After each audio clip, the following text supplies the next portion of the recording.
Clive Robertson Caldwell received his flying badge in November 1940 under the Empire Air Training Scheme. On the 12th of January 1941, he was granted his commission and embarked for the Middle East.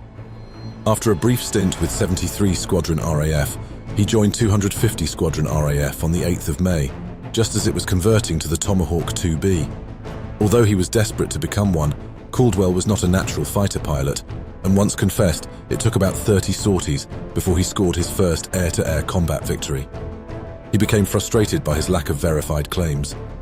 He eventually discovered an effective technique almost by accident.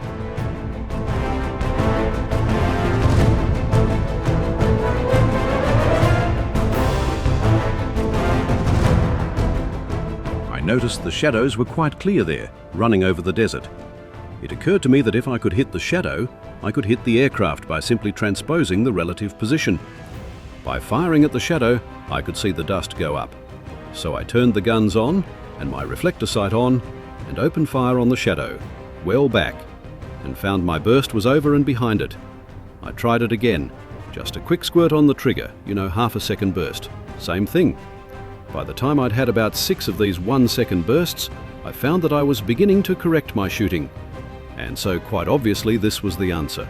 Caldwell demonstrated the technique to his commanding officer, who was so impressed he reported it to headquarters. A directive was soon sent to all desert fighter squadrons to adopt shadow shooting.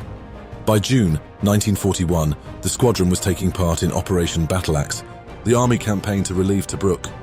On the 25th, a contingent of Tomahawks were returning home after a bomber escort when the enemy fighters arrived. Down they came on us like bombs. In the first rush, no one was hurt, and they carried on away down in their dive.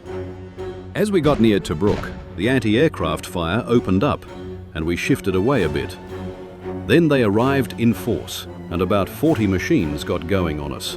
I was sort of flopping about all over the sky, trying to get fixed, and having a shot now and then as one flashed by. I got on one chap's tail, and was just going along well when I heard a couple of sharp taps and saw some holes appear in my wing, and Tracer slipping by just beside the cockpit. So I deduced that one must be on my tail, and took plenty of violent action to spook him off. When I recovered from the shock, I was at about 9,000 feet and more or less unattached. Then, just below me, out of the general ruck, a 109 quickly flew straight and level. So I winged over and dived on it. He saw me and dived too, but I managed to close to about 150 feet and let him have the lot.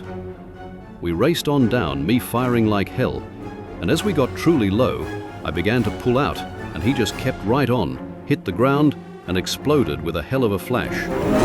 Caldwell had finally achieved his first acknowledged victory. During his training, Caldwell was taught the duty of killing. The prevailing doctrine was that the fighter pilot's job was to kill, but the killer instinct can only be acquired when the pilot enters combat. The quicker he acquires this, the better his chances of surviving. Caldwell's killer instinct was based on a sound fighting philosophy. Use your head before your guns, always attack, always be aggressive and determined, never relax that attitude, be decisive and quick. His score quickly mounted, and he acquired the sobriquet, Killer, a nickname he grew to despise. On the 29th of August, 10 Tomahawks were sent on a convoy patrol and encountered the enemy. Caldwell was acting as weaver when he was sighted by 2 Me-109s, which appeared almost simultaneously, one from astern and the other from his port side. He saw neither as they launched their attack. His aircraft sustained much damage. He was hit in his left shoulder and hip, and small pieces of glass embedded in his face. The aircraft spun out of control, and he blacked out while pulling out of the dive. When he came to, he considered bailing, but the fire died out. He decided to remain in his Tomahawk. All of a sudden, streams of smoke started to go past me. 2 109s were after me. I thought, well, I've bought it this time, definitely. I did what I could, but a bullet hit the wing again, and that didn't help me very much. And I must have been about a quarter of an hour with those blokes chasing me and skidding, and me all the time trying to turn and watch them, and the sweat just dripping out of my helmet with fright and hard work. And then one of them did a silly thing. He got a little bit overconfident, and when I turned once, he just turned round and overshot me, and I put a burst into his belly, and he went into the sea.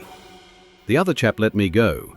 It was just on dark, and he probably wanted to go home and was out of ammunition. With the destruction of this ME-109, Caldwell had become an ace. He had 5 confirmed victories, 3 half shares, 6 damaged, 1 probable, and 1 unconfirmed. As well as recognition as an ace, Caldwell's efforts resulted in his being awarded the Distinguished Flying Cross. Caldwell continued to score air victories with 250 Squadron, including the famous Stuka party of the 5th of December 1941, when, in a firing spree that took about 18 seconds, he accounted for 5 Stukas and became an ace in a day. For this action, he was awarded the bar to his Distinguished Flying Cross. On the 28th of December, he was notified that he was to command 112 Squadron RAF, Flying Kitty Hawks. He continued to notch up victories as he developed an aggressive leadership style, which also resulted in squadron success. During Caldwell's period as commander, 112 Squadron accounted for 18 and 3 shared, destroyed enemy aircraft. He was awarded the Polish Cross of Valor in appreciation of his gallant cooperation with the Polish pilots of 112 Squadron. When Caldwell left the Middle East in May 1942, his official score was 20.5 enemy aircraft destroyed. He had become the top-scoring desert fighter pilot. After brief stints in America and the UK, where he flew operations to France with the Kenley Wing in order to familiarize himself with the Spitfire, Caldwell returned to Australia and by November 1942 took command of 1 fighter wing. After an unsuccessful engagement with a Japanese bombing raid over Darwin on the 2nd of May 1943, 1 fighter wing made a number of tactical changes. Dogfighting was largely abandoned in favor of the dive-pass attack method, with emphasis on attacking only with the advantage of height. The wing quickly assimilated the new tactics and effected a successful defense on the 20th of June. Caldwell shot down his 5th enemy aircraft over Darwin and was awarded the Distinguished Service Order shortly after. With an official score of 25.5 victories, this Japanese victory saw Caldwell become an ace 5 times over and an ace in 2 different theatres of war. This was a unique achievement for an Australian pilot. Caldwell scored 2 more victories against the Japanese, taking his official score to 27.5. He was posted to 2 operational training unit as chief flying instructor in September 1943. Towards the end of the war, having attained the rank of group captain, he commanded 80 fighter wing, was involved in the so-called Morotai Mutiny, and was court-martialed for liquor trading. After the war, he went into import-export and established a successful business career. Caldwell died peacefully on the 5th of August, 1994, after a long illness. He had been proud of his wartime achievements and did not regret any of his actions. Thanks for watching, and if you appreciate what we are doing, please subscribe and support us by checking out our merchandise shop.